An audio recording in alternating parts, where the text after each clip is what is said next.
Tell me. No happy birthdays? Why is it happy birthday? Everybody celebrates a happy birthday, isn't it? Yesterday was also a happy birthday.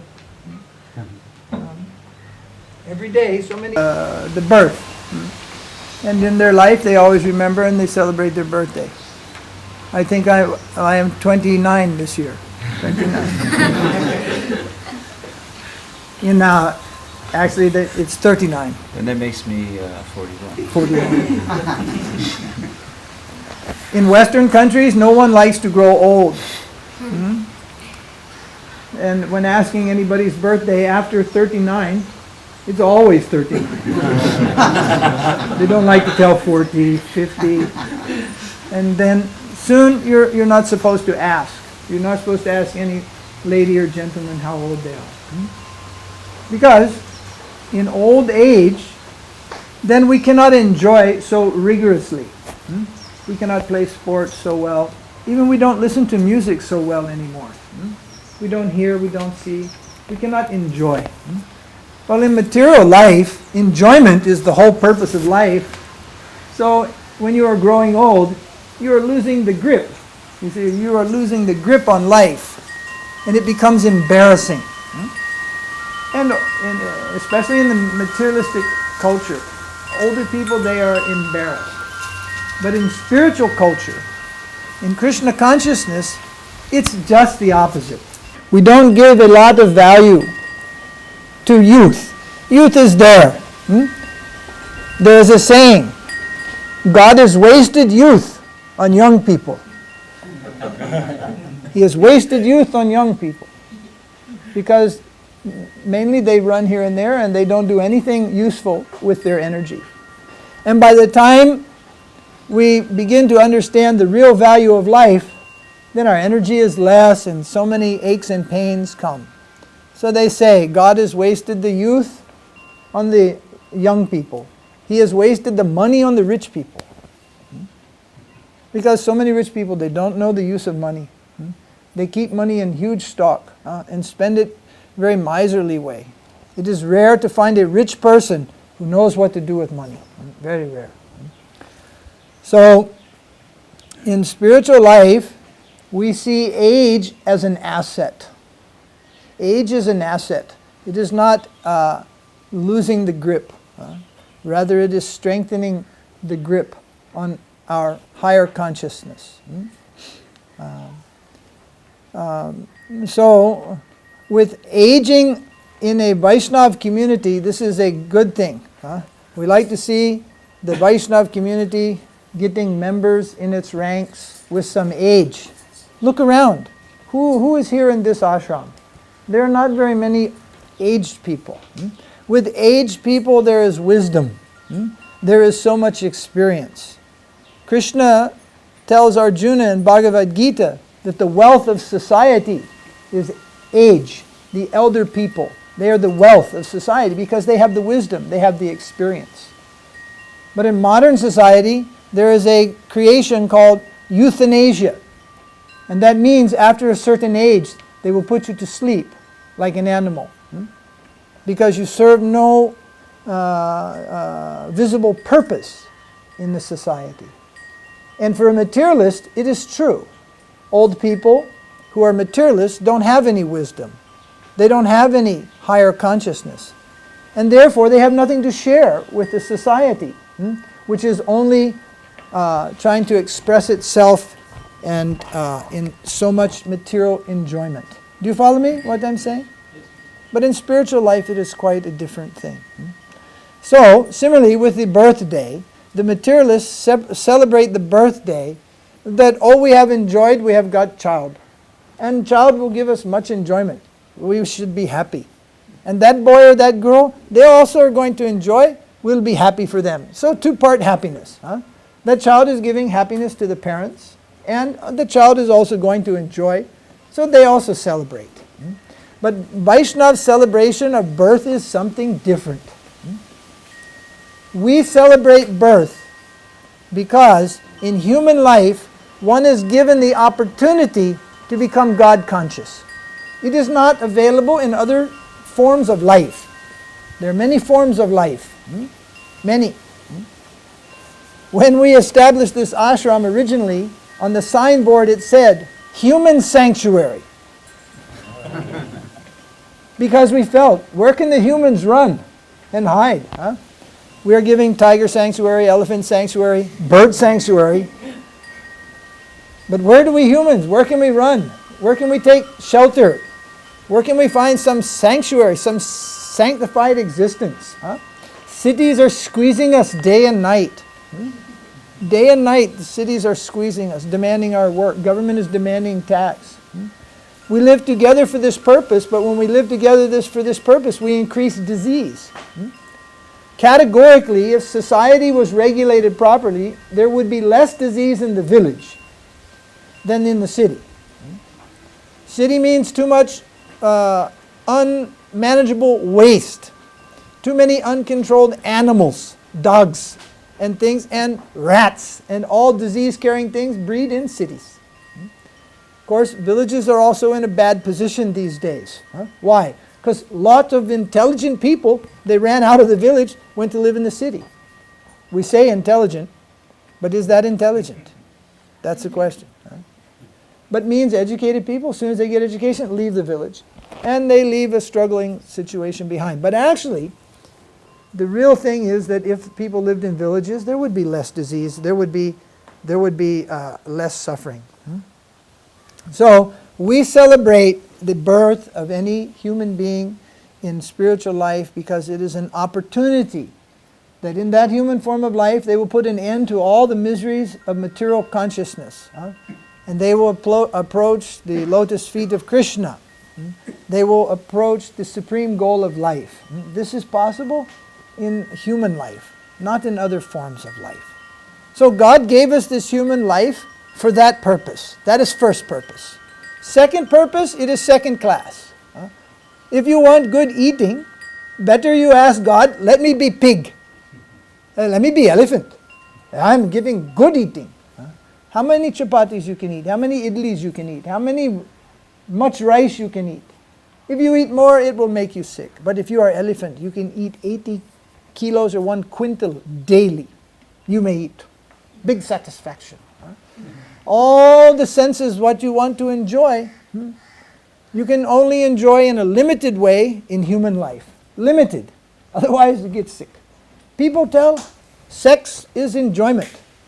Then we ask them why there are so many diseases associated with sex, and those diseases may kill you also. So if sex was for enjoyment, God made a big mistake because He just put so many diseases there at the same time.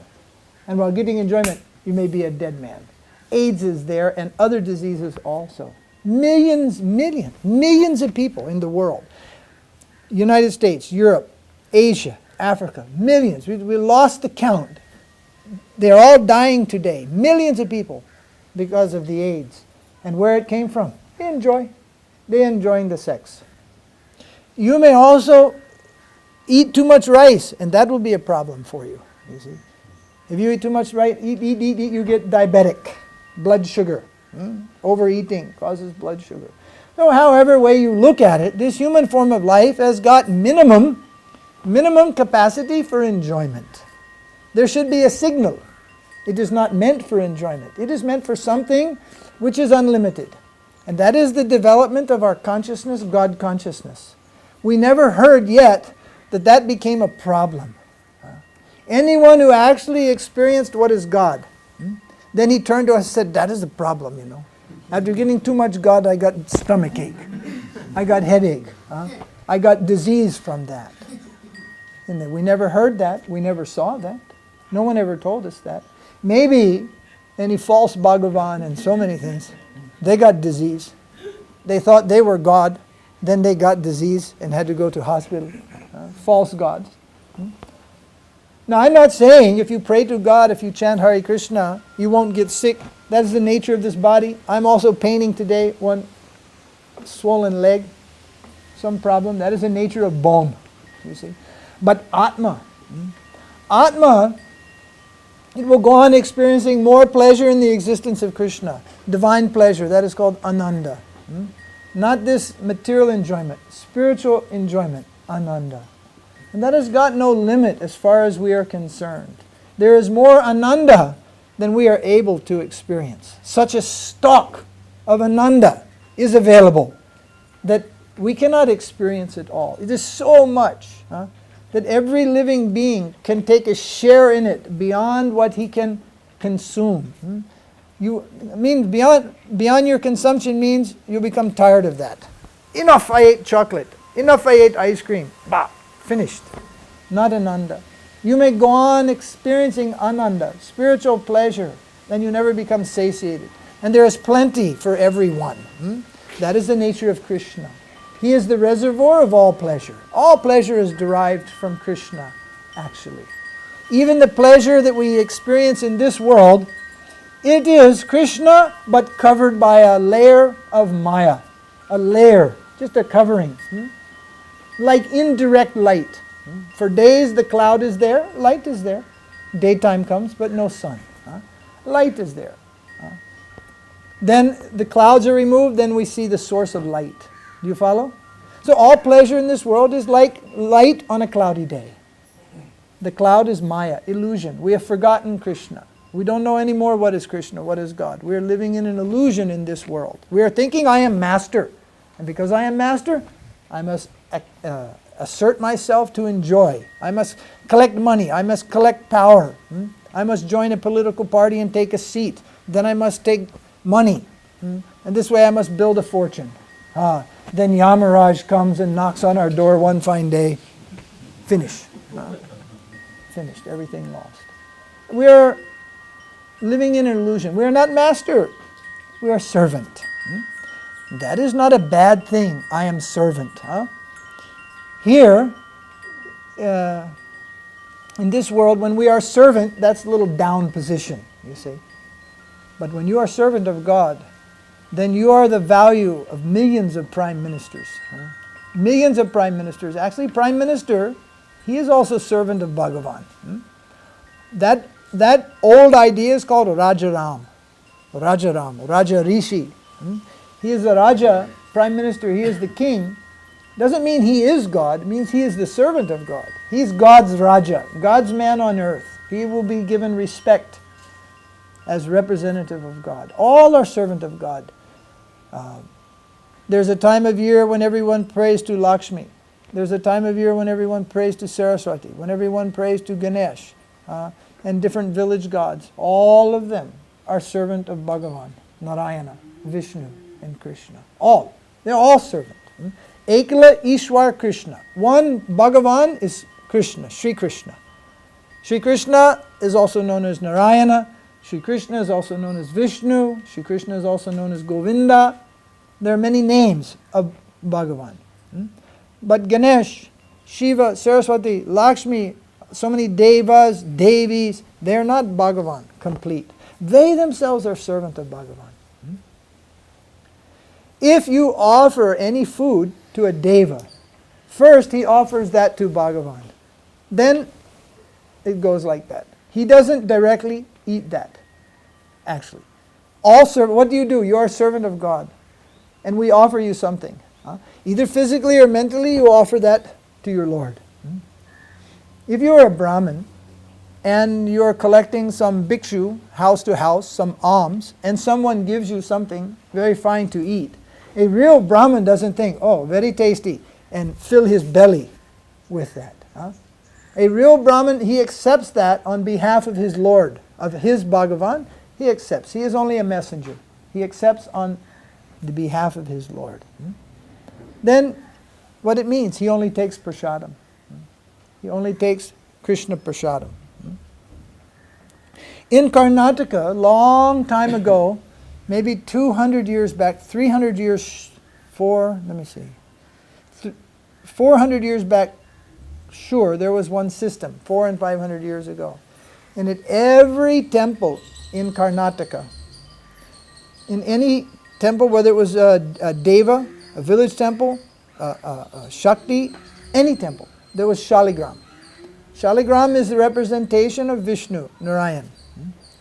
And in every temple, first, Narayan was worshipped. In every temple. This was in the time of the Vijayanagar, here in Karnataka. Vijayanagar, Krishnadeva Roy and all those people. First, Narayan was worshipped.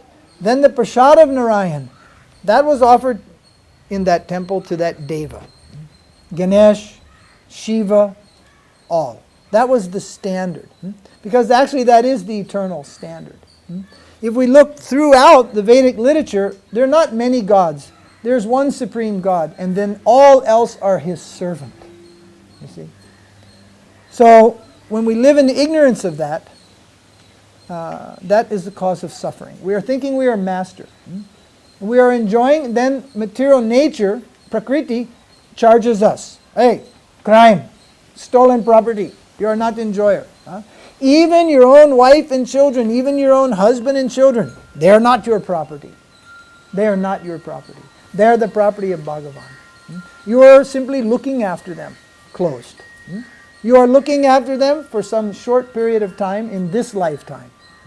Many lifetimes they have had. Many lifetimes you have had. Many lifetimes they will have had.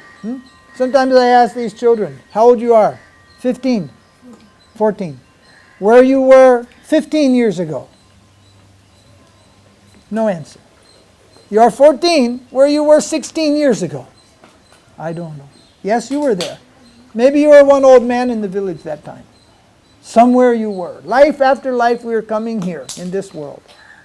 Not to become expert at material enjoyment, life after life. Oh, this life I couldn't own my own factory. Let me come again, work more harder, and get the factory. Not like that. Then we'll never be free from this life. 1 year we will be the owner of the factory. The next year we will be the sweeper in the factory. There's a story, one man, he got money by hook, crook, and any other means for his family. His idea was, family is first. By any means I must get money. They said he was from Calcutta side, somewhere that side. Then one fine day, his life was over. He was old. His children were there, 4 or 5 sons. Joint family, all were married. He was very happy. He died. He left this world. Then he had some karma.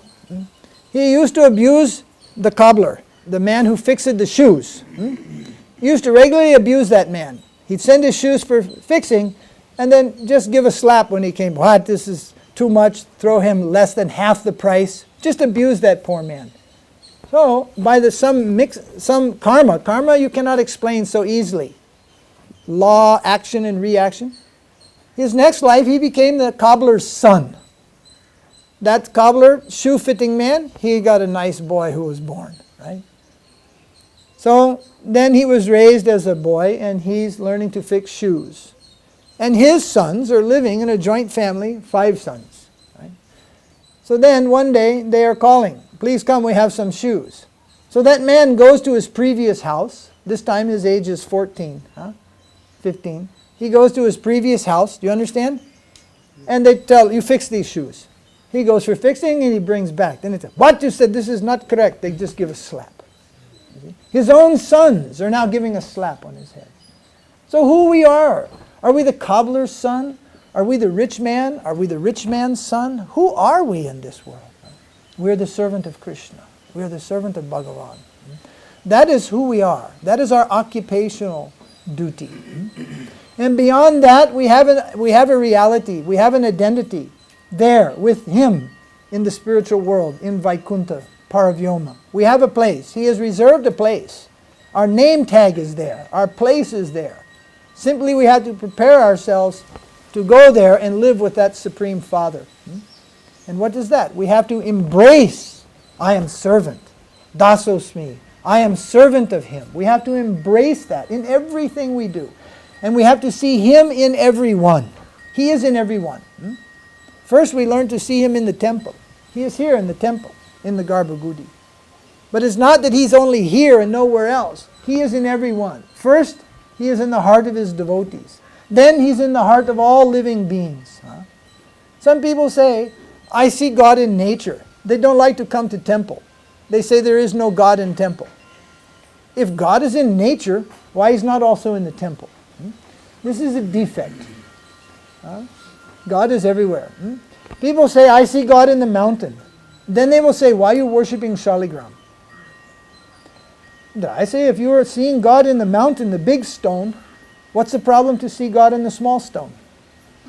He's the biggest of the big and the smallest of the small, you see. So this is not a truthful search for God. Such persons are trying to limit. Limitation due to lack of surrender. We must surrender to God. We must embrace the idea of being His servant. We must embrace that. That means surrender. Then we'll be happy to know He is everywhere. And He is always with us. Then we are approaching who we are, what we are to do with our life. We're approaching the perfection of life. So what is happening? One who lives life in this way lives what we call the life of love. Life in the ashram is meant to be a life of love. And Krishna is the supreme object of that love. And as sannyasis, as brahmacharis, as grihastas, as vanaprasthas, as children, as adults, in any stage of life, we are simply loving Him. That is life in the ashram. Ashram means a place where there is no work. No work. But anytime you come here, you'll find out that we are always very busy. Sometimes we have no time. No time to read newspaper. No time to watch television. No time. No time. What you're doing, we're very busy. But you said it is a place of no work. That work means karma. No karma here. We're not doing man's work. We're not doing my work or your work. We're doing His work. That is called seva. So no work here. But some people took it to mean, in ashram we will be lazy fellows. We'll just get money from the people. We'll buy rice and have sambar and eat more rice. And don't do anything. Laying on the side. Only giving rest to the left side. That is not an ashram. That is a lazy man's ashram. Real ashram, very busy, always serving. In every little house, behind the door there is some service going on. Outside in front of the door there is service, always service, garden service, kitchen service, book publishing service, internet preaching service, all variety of service. Even we are in the film service also, producing videos. Everything service, always very, very busy. Why? Because we love Krishna. We love Krishna, we love Krishna's devotees. Without love, we are Mayavadis. You know what is a Mayavadi? A Mayavadi means an impersonalist. He doesn't care for anyone other than himself. Only he cares for himself. So, the goal of life is that. Prema Pumarto Mahan. The goal of life is to develop, awaken our love for Krishna. Divine love. Live the life of love. So, that is why we celebrate any person's birth. Then we celebrate also our Guru's birth. That is called Vyasa Puja Day. It is little different than ordinary birthday of any other devotee or human being. Because this knowledge comes to us in the Vedas. And the Vedas come to us in this age by the grace of Vyasadeva. Nearly 5,000 years ago, Vyasadeva wrote all the Vedas, and he culminated in his work, Srimad Bhagavatam. First he wrote so many Veda, and then concluded with the Vedanta Sutra. Then after Vedanta Sutra, he wrote Srimad Bhagavatam. That is considered the Samadhi of Vyasa. The culmination of knowledge is Vedanta. The end of knowledge, Vedanta. Then he took something more. What is the purport of the end of knowledge? That is Bhagavatam. So it is Vyasa who wrote all these things, and it is our Guru who teaches us all these things as Vyasa's representative. So we don't see our Guru as an ordinary person. When you go to look for gold, you have to dig in the earth. When you go to look for the truth, you have to look beyond the ordinary. You cannot see the truth. Although the truth is everywhere, still you have to look very hard. Realizing the truth is everywhere, you see. We begin our search for truth, first search for Sri Guru. That is the search for truth. We have to find someone whom we feel is such a representative of Krishna that all truth will come through that person. It is not that you will just meet that person and automatically you will know that. I saw many people meet Prabhupada, meet my Guru. Many people met him, didn't understand anything, didn't see anything. Simply thought it was very nice and they went home. But we are looking and we are seeing only the truth. He is a living truth, you see. Another man is looking and seeing only one old Swami from Allahabad or whatever, like that. Why he came to America. Maybe he wants to set up a business. Many Swamis setting up business. Sometimes we think long hair, gray beard, shaved head, big sika, some colored cloth, Guruji. No, that is external. We cannot find Guru by looking externally. We have to look with some depth of vision, but it starts from the seer, from ourself. If we are a shallow looking person, then we cannot see very deeply. We must first come back deep within ourselves. And then we must start the search from deep within ourselves. With our deep sincerity, we must search to see what is Guru. Then we will find Guru. But if we simply go looking, visiting so many ashrams, looking this one, what type of car he has, what type jewelry he has, how many? Always in Mysore, I'll meet somebody every once in a while in a shop. Oh, you're from that ashram, Srirangapatna? Yes. How many people are there? How many are there? I told him, by the grace of God, only half a dozen or so. Any more than that, we'll lose the peace. He said, only half a dozen. Well, maybe 2 dozen in rush. Because people are charmed by the numbers. Oh, 500, oh, 4,000, oh, 5,000. Does that assure you anything? What if 5,000 people have gone to a cheater? You see? What if 5,000 people are buying bad stock in the market? Will you purchase the bad stock because many are buying? If you are a bad investor, you may, you see. But you will search to buy something very genuine. So search is necessary. Genuine search for truth is necessary. Then one may discover the truth, you see. So there was a saying, there was a man, he had a big shop. He had many things in the shop. Then one servant came there and he started going back in the back go down and bringing out these very nice things, what this man has in his stock, you see. Very old antique pieces, nice pieces. So then the owner, he was very happy. Oh, I didn't even, myself, I forgot I had this thing lying there. You are such a good servant, you went there and you brought out it is mine. You brought it out. You follow?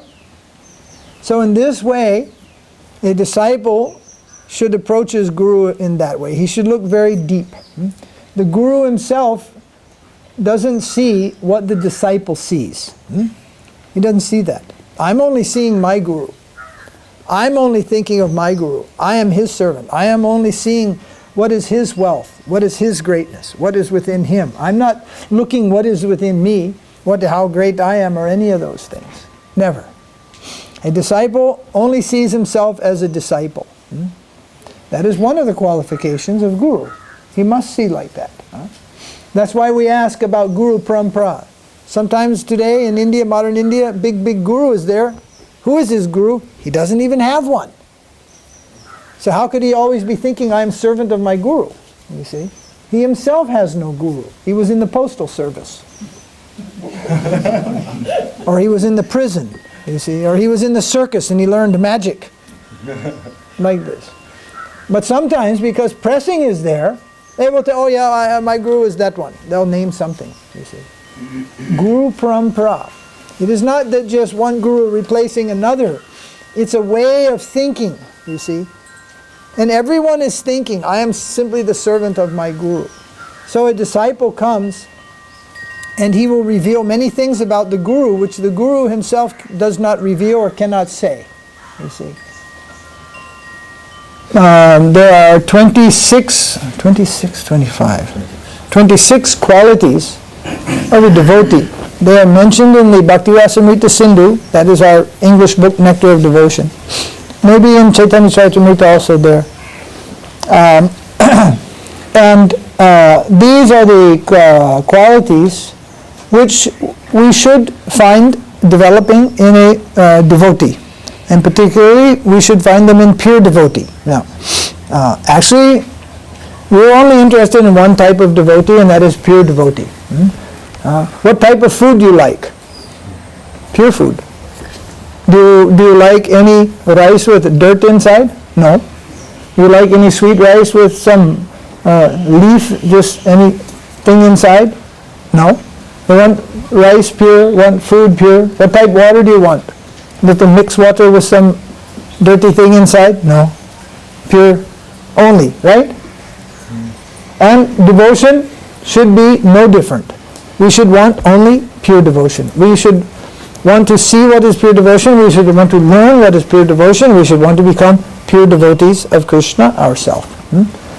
We should not be satisfied to eat filthy things, drink filthy water. We should not be satisfied to be doing devotion which is just all kind of mixed up and all over the place, you see. Devotion to satisfy Krishna, as we heard a few minutes ago, must be pure. The offering must be pure. If you want to offer Nivedyam to Krishna, Bhoga, it must be pure. It must be cooked by a pure person. It must be cooked in a pure situation, clean situation. It must be offered. If any dog enters the kitchen in the time of cooking or anything like that, it is spoiled because that dog is immediately thinking to eat that. It's spoiled. It must be pure. So if even the rice must be pure, then why not the devotee? He must be pure also. If Bhagavan, if Krishna is going to eat the rice, it must be pure. Then also the man who's going to go there, he also must be pure. He must have pure habit. He should not smoke bidi. He should not be chewing pan. He should not be drinking, doing all such things. He should also be pure in his habit. What is purity? We should try to know. What is pure devotion? We should try to learn.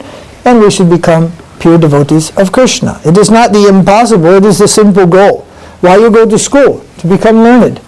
Not to go after so many years and pronounce, I am fool. You learn to say, I am fool. No, we go there to learn something, to learn a trade, to learn proper behavior. So when we come to an ashram, the goal is how to be a pure devotee. Purity is most interfered with by selfishness. Selfishness is the thing which interferes most with purity. Not drinking, not smoking, not even these things. These are bad habits. They are called bad habits. But even sometimes one can give up those things and never, actually not give them up, never touch those things for the whole life, according to one's birth sometimes. But nobody touches that thing. But this big ahankar is inside, big ego. This big ego, this spoils everything. Big pride, false pride. False pride is a very impure thing. So there's a point. Purity. 26 qualities. The 26 qualities are the pure devotees. I'll come back to that. But selfishness, you see. How to practice selflessness. By nature in this world, everybody is very, very selfish, you see. We see everything according to our angle of vision as it suits us best. It is like the train. When the train pulls up, everybody rushes for the door. For what? To get their seat. You see? To do what? Leave one fellow standing. Or 10 fellows standing, you see? Everybody rushes. Then we begin to see. Then enters an older lady or an older man, and they'll be standing. Then we see right there, we're beginning some selflessness if anyone will stand and offer a seat. Now previously, in culture, a gentleman would always offer a seat to a lady, particularly in Western countries. But now they will leave them standing, simply hanging on the rope, riding the train. And the gent will simply sit reading newspaper and the lady is standing.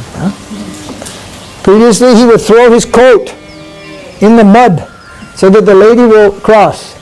Now he will drive by and splash water from his car on the lady. So people are very, very selfish. So much selfish they don't even consider others.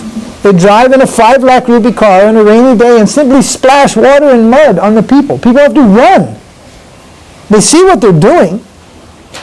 So why I mention this today? Because it's an example. They are so selfish. They are so selfish. They don't even care to splash mud on other people. Very selfish. If we are selfish, we can satisfy only ourselves for some short time, and then that self-satisfying thing, that will become itself a great enemy within us, and that will cause us great suffering and disease. Disease also. Greediness causes disease. What? You're so selfish, you're afraid everybody's after you. Everybody wants to take from you. All anxiety inside and cause of disease. And your life is reduced. You see? So from the lowest end, just living a normal life, selfishness, greediness, this is self-consuming, this is destructive. And on the higher side, we cannot approach God if we are filled with this selfishness. So a life of devotion means to practice selflessness. How to give. Once we printed our ashram card, it said, give to live. Small message was there, give to live. Practice giving. What a nice feeling when we give a gift to somebody. Yesterday, one boy's birthday, he got ice cream for his birthday, so first he wants to come and give something to the Swamis. He wants to give. It is his gift, but he wants to share that with others. Because in giving, in sharing, there is also a wonderful feeling. And when we're adults, you know there is more pleasure in giving a gift than in receiving a gift. But we are surrounded by everyone is giving to the center. Everyone is giving to God. No one has anything to fear. This land is a treacherous land. Everyone is out to steal from you. Guard your pocket. In a small group, we don't have to worry about a pickpocket. Bring several thousand people here, and we'll go missing a wallet.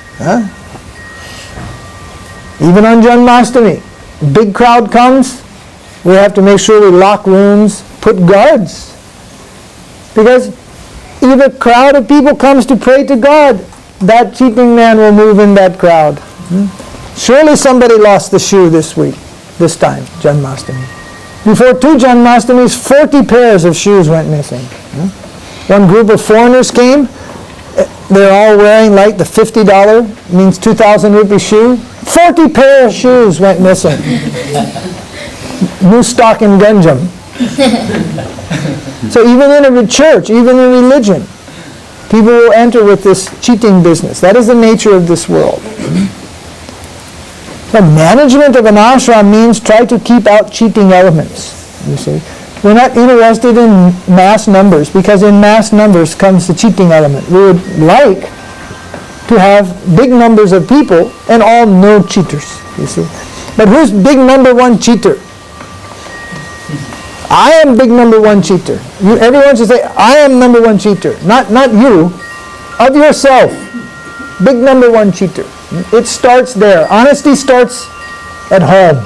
Honesty starts with yourself. Selflessness starts with yourself. Honesty and selflessness. Krishna Das and Guru Das. Actually, we're more concerned with Guru Das. We're in what's called Prakrita Leela. And Krishna is there in Aprakrita Leela. Prakrita Leela means this world. And Krishna is in the Aprakrita Vaikuntha. He is there. So, his representative, we should serve him.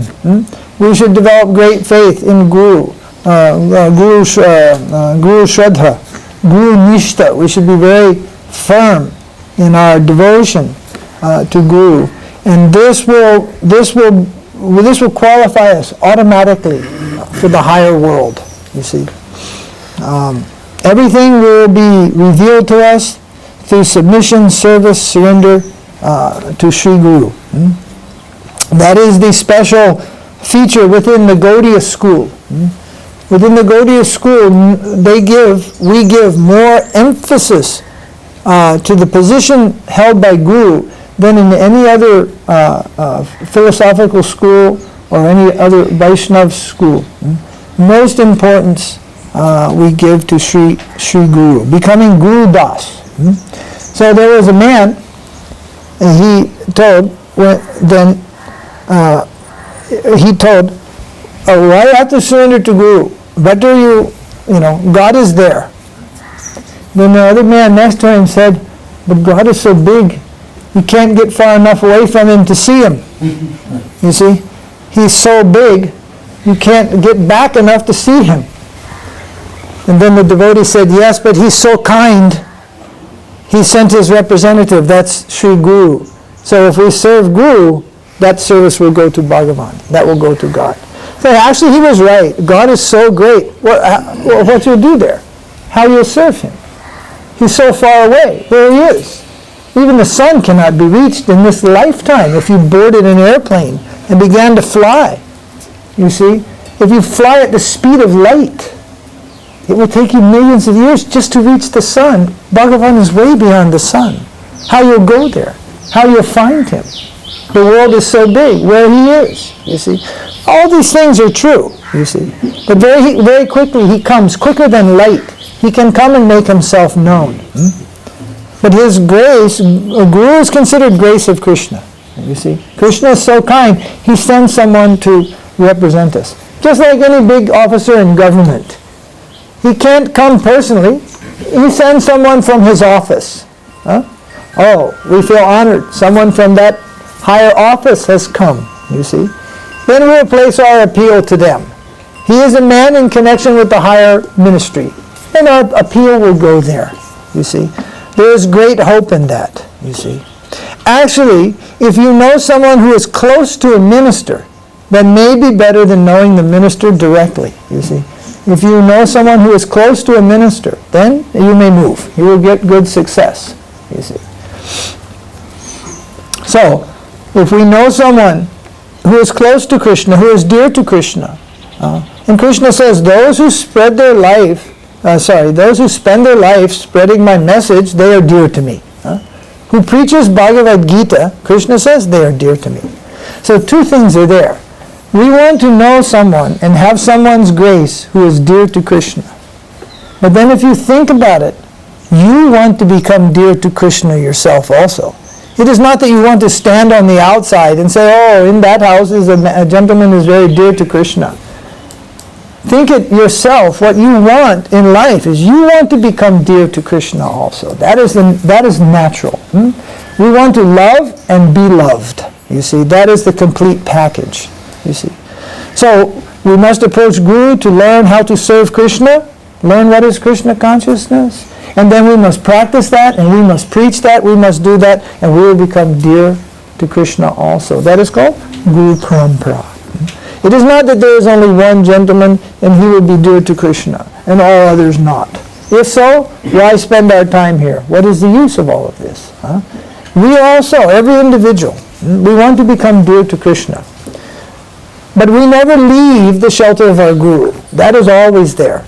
Not that, see, if you learn anything in a school, then you may even surpass your teacher in future, any subject. Now, if you're a decent person, you'll always respect your teacher and show respect to your teacher, you see. But in Guru disciple, it is more than just show respect. It is more. You actually feel yourself only successful because of him. Even you may, in a certain way, you may excel your Guru, you see.